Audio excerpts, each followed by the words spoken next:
એ સમુદ્ર ઓળંગી અને સામે કિનારે જઈ શકે, પણ બીજા જે વાનર હતા એ કોઈનામાં એ તાકાત નહોતી.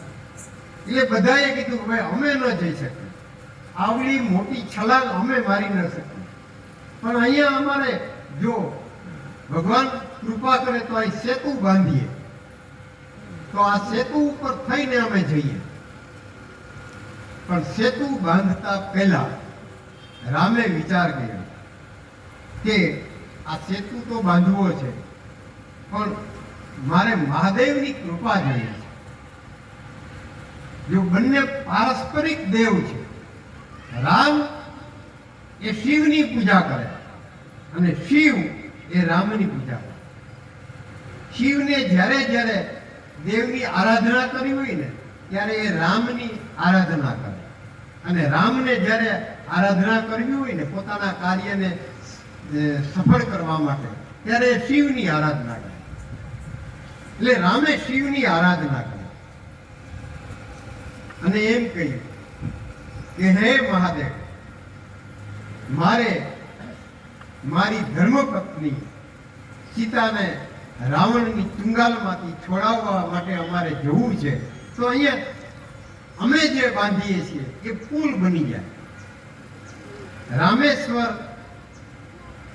ત્યાં પ્રગટ થયા લિંગ રૂપે અને એને આશીર્વાદ આપ્યા.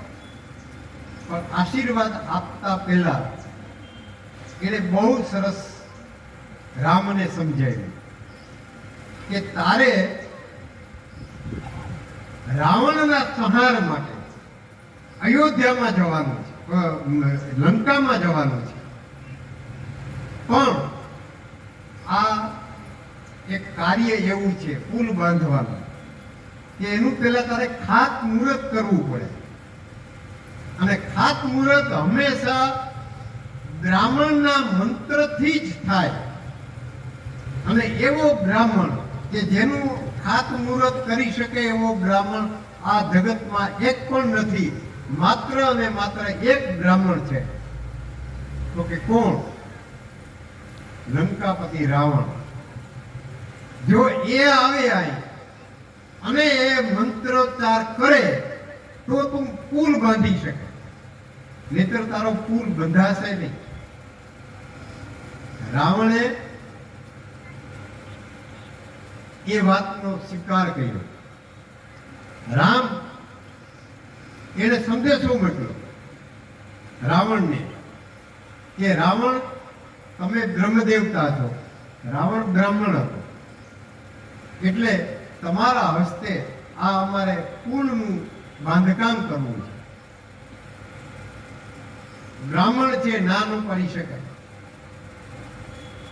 પણ એની સામે એક શરત છે કે પુલનું બાંધકામ કરતી વખતે હંમેશા આવું શુભ કાર્ય કરવું હોય, ખાતમુહૂર્ત કરવું હોય, ત્યારે પતિ પત્ની બંનેએ ત્યાં બેસવું પડે. તો મારી પત્ની અહીં હાજર નથી, તો તમે મારી પત્નીને લઈને આવો. કેટલી બધી ઉદારતા રાવણની, વિચાર કરો.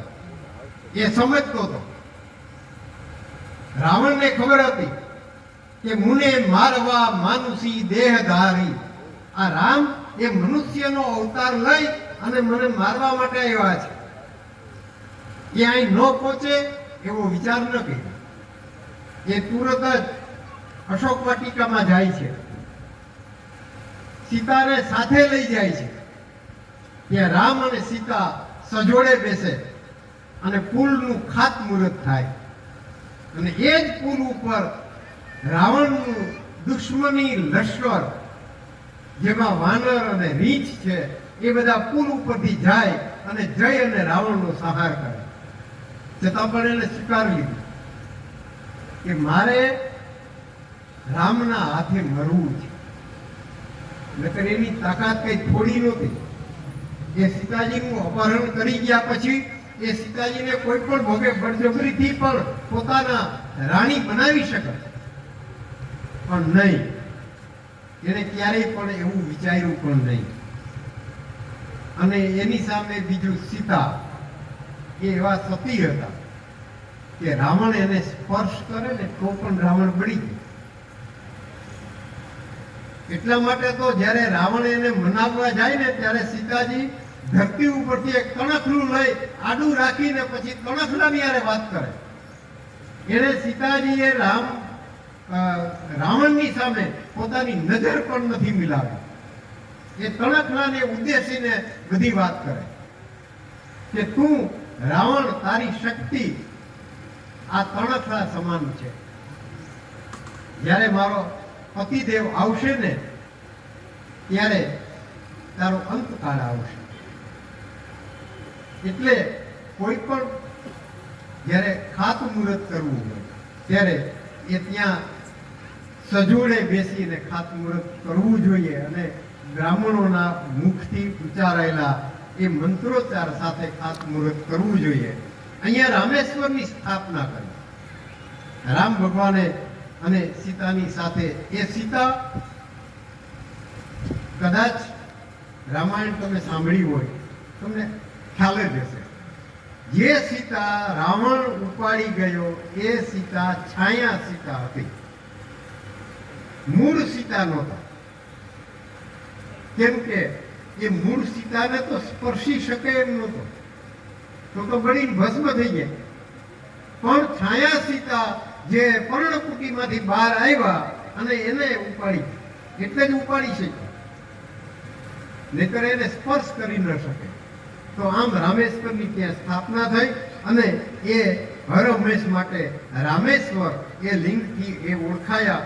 12મું એમનું લિંગ છે જેને દ્વાદશ જ્યોતિર્લિંગમાં છેલ્લું લિંગ કહી શકાય, તે છે ઘુષ્મેશ્વર. એ મધ્યપ્રદેશમાં આવેલું છે. અહીંયા એક શિવાલય નામનું તળાવ છે, ત્યાં ઘુષ્મેશમ શિવાલય આવું એમ કહેવાય છે. ત્યાં જ્યોતિર્લિંગનું પ્રાગટ્ય થયું અને એક બ્રાહ્મણ, બ્રહ્મવેતા બ્રાહ્મણ ત્યાં રહેતો હતો. એની પત્નીનું નામ સુદેહા હતું. નિત્ય બંને શિવની સેવા